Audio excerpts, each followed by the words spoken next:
bazalaki ba congolais ya solo un retour na pour sa musique un retour après na pour sa football na monaki na Ukraine te bazalaki na guerre ba beta football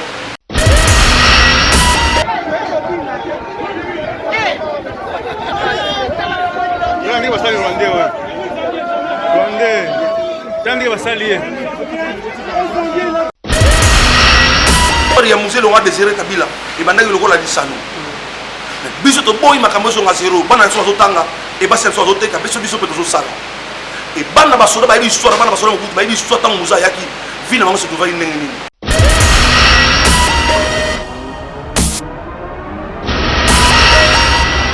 Bonjour papa. Est-ce OK combien présenter les bossa Valentinayo? Comme on a général David Kapombo, l'homme de Dieu, vraiment comme pasteur, évangéliste du ministère, vraiment centre de l'État. Merci beaucoup pour l'activité le 28. C'est ça. Le 28 avril 2024, OESA 5e édition de la SIDA 2024. Les nazobengsa bandeko tout bazo lanangai partout, ba militaires, ba épouses militaires, ba politiciens. Ban ensemble partout en Kuti, ils ont une activité au Combo pour la école na Congo na Kosambela. Donc c'est ça ensemble belé parce que le pays va mal, mboko zo ke bien té, bande bazo na est bazo kufa, bazo violer ba maman, bazo ba richesse na biso, ba étranger bazo kota, bazo senga biso dialogue de père que pour ça c'est ça la mixer ça la ba Rwanda ba kota na mboka na biso, ndeko zo senga na kati ya pays rona des sujets majeurs pour aller nzambe à libérer mboka na biso na maboko ya ennemi yami balé nzambe à faire dévoiler ba futur bazana ka mboka na biso bazana ka institution sa mboka na politique na armée partout bazali tina ba aéroport bazo sala nzambe à faire dévoiler pour mission bongo échoué. Oui frère David mais bandeko oyo bazo bundisa biso na bango pepa na bango basambelaka non. Bon le problème il y a pays be mabele ya mboka ezaka bomba osambela bo sambela c'est une guerre na sasi nini bango bazosambela parce que bazoboma biso bato bapesaka ordre nde mais biso tosambela trop mais tosala eloko te le bon bato bapesaka ordre bitumba wana baboma biso nde eza nani Kagame c'est Kagame omona ede na église osambela mona ya Kagame aprier ube omodérer l'église ube oteya asambelaka te bayimboka nyonso sike bomikuti botelema congolais nyonso ozali telema ozali bana na mboka telema badiaspora botelema tolobela mboka na biso e mai ya liboso na sokola eza mai na biso ya mabele ya kongo adi na kotika te mboka na ngai ekende maboko banguna na telemi lokola patriote mpona kobundela ekolo na ngai eza lokola Josué na bitumba e Aaron bakendaki koede maboko ya Moïse na prière de père que Josué a réussi e biso totelemi na prière lokola ba Aaron on a sauvé Josué au Azana Bitumba na est ba militaire na biso ya Congo nzambe apambola FARDC o bazo lutter le père qui ba frontière na biso ba nguna ba kodate na ba mboka o nanu bazute ba elengi bazo ya mote. Merci beaucoup nzambe apambola bino ba FARDC o bazo bundela ekolo pe na sengi ba congolais ke bozali omoni monguna baloba na isese moko omoni ndoki belela omoni Rwanda na veni kende ko signaler déjà ba service ya mboka na biso balandela ka be bakani asalaka nini asalaka wapi abimaka akotaka asalaka musala nini parce que lona ba quartier tozala ba Rwanda basala lokola ba Rwanda ko kufa tikeli rankinu be conflit na mona na ye Rwanda ko bota mona so bisa mona moni muto fona kana yewa asaka nemina ndeto na bona mboka na biso aba koli na Bukavu ba koli na Goma basa partout les locaux ba boti na bango bota bango signala bango nini pona RDC na landi pasteur ya protestant ya Rwanda azoyebisa église na ye parti ndambo ya Congo ezalaka ya biso na tala video yo professeur azopesa cours na Rwanda azoyebisa bana na bango ba Rwandais tosala effort to lutter to récupérer mabele na biso na parti ya Congo biso mibali tokende comprendre obe bandeko bazona nanga tokende comprendre liti nini ba Rwandais baosala pe biso liti nini tosala est-ce ya protéger mabele na biso omona bato oyo ba Rwandais bazo pesa mbongo pa trahi mbongo na bango ka biso ba Congolais omona général asalaka na Goma mais ndako nesaka na Rwanda colonel asalaka na Goma mais moi sini na bana basalaka na Rwanda comment infiltrer ou bien nini message et aux ala nini infiltrer information vous allez infiltrer facilement on a possibilité de information armée na biso à condition par na Rwanda comprendre. Donc, Congolais lamuka telema, Congo za mabele na yo. Bako sayote mbongo ya kotongela ndako ndako ekokwea. Mais mboka so eke ici. Frère David, yo ozosala effort mpona prière baninga basala effort mpona otondisa sage soki bazalaki bacongolais ya solo ere otoa na mposa musique te ere otoa mpe na mposa football te namonaki na Ukraine te bazalaki na guerre babeta football namonaki te natikeli komona te ta na bango ya guerre oyo Ukraine abeta concert namona te mais balobi na Ukraine babeta bamatch ezobetama match ebetama te bakata bango bamilongolaka bango bamilongoli parce que pays eza bien te pays eza la guerre mosiko mpona bandeko na biso parti moko yo somona loboko mosapi ezoki parti ya mosapi koto azosepela bazoki yo somona litoi koto ekatani litoi ya koto asepela efetaka corps mobimba non bon si biso nyonso to bamusicien oyo baobeta musike bastade wana baza parti ya corps ya congo e parti ya lokolo ya congo ya este eza ya kozoka so koma ya koto ozosepela yo moni kote mosusu naopesa bacombatant ya raison napesa bacombatant ya raison oyo bazoboya musike betema na pai napesa bango raison beta bango beta bobeta bango bobeta bobeta barwandais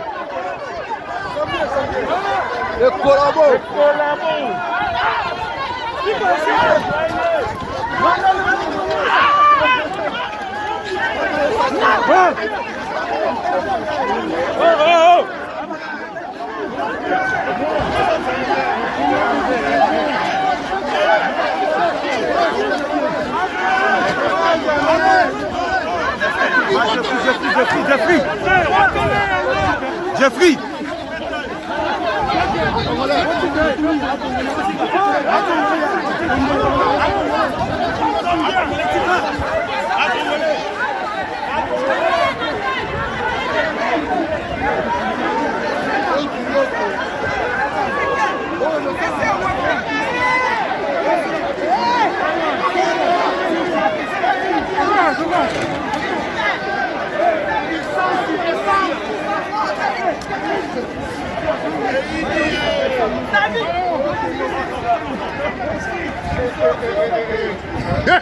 Eyindaka mabe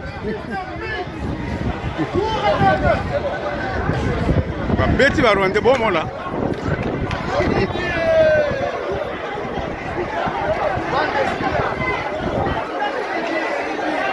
eyindaka mabe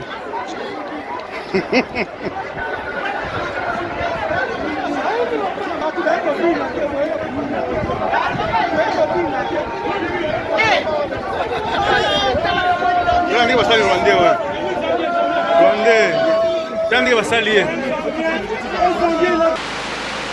Pesa bandiko na kosemu tena message nini bapesa bakona mboka na biso. Bango basala ba stade ba tondi. Bandeko babeta musique wana. Ndeti lobe zali concert ya notre frère Hervé Gola.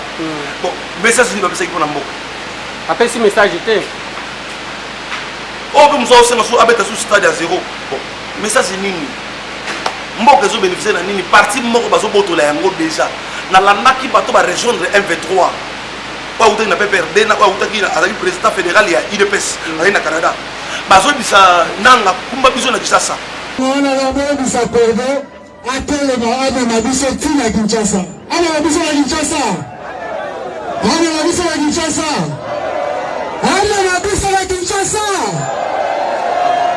kono ki bana kiwanja wa revi de négociation. Merci Kiwanja. Merci. Ule ni kamarad Ari Maji ametoka kusema.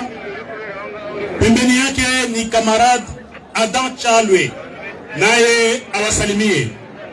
Tuzomona ngoko comme blague. Tuzomona comme blague. Mais toke.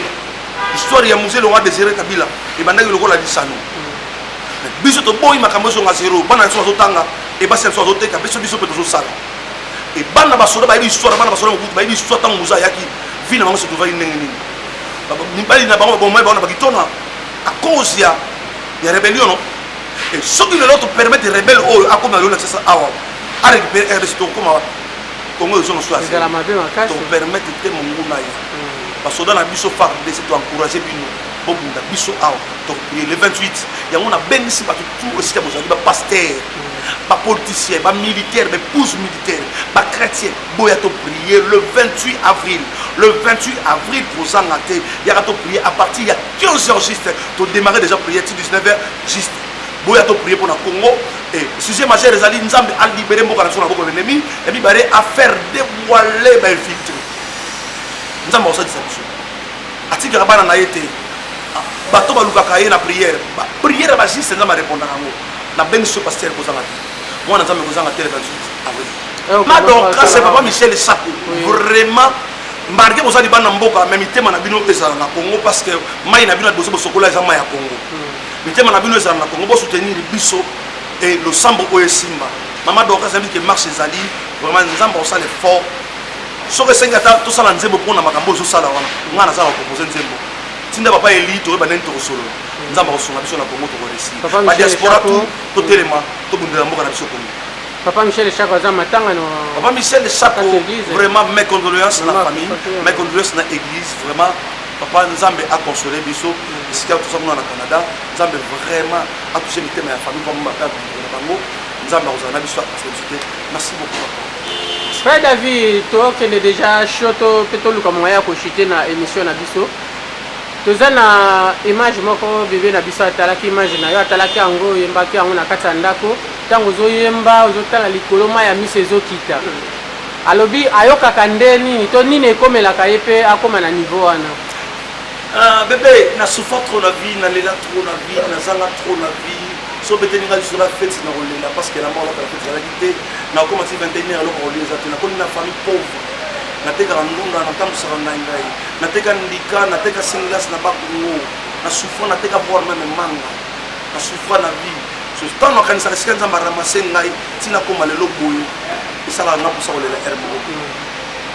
hermo David a ndazo la mana ya pasi atiengo na trop so ka ngala ta lolem tali la mawana lendo povo yango sala ngai mo pour ça le relation na zo yemba même tout tanga ngai même ça que Nzambe a lota na tete de la poussière de retirer les pauvres.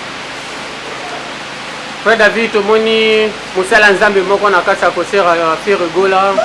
Moi, je sais que je suis allé partout, je suis allé partout. Je suis allé la liste à passer. Oh, je suis allé et ça qui n'était pas ça que des concerts, il y a parce que le message que il fallait que nous ayons un pierre, nous ayons un paradiso, nous ayons un paradiso, nous ayons un paradiso. Il y a dignité. Il y a un poste dans tout pour les dignités. Si on est à passer à un comprendre ce qu'il y a. Merci beaucoup.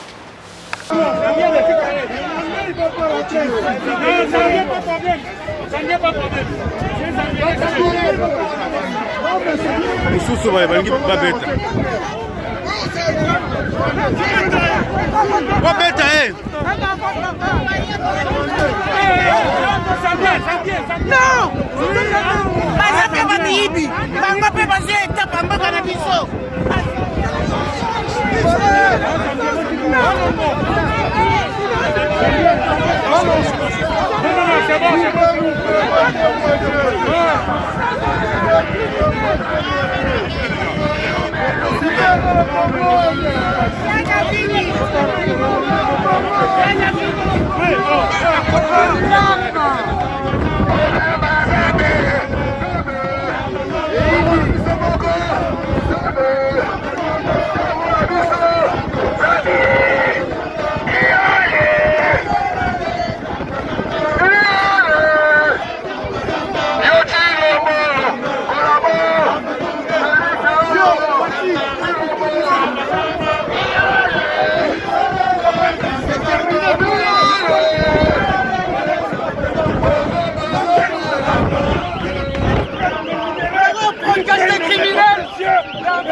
Qui êtes ici, vous êtes des receleurs.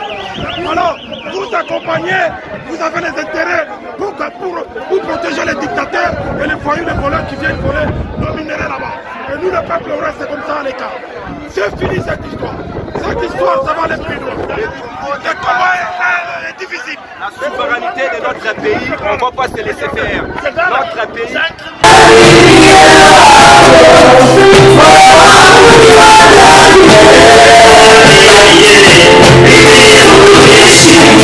Yeah.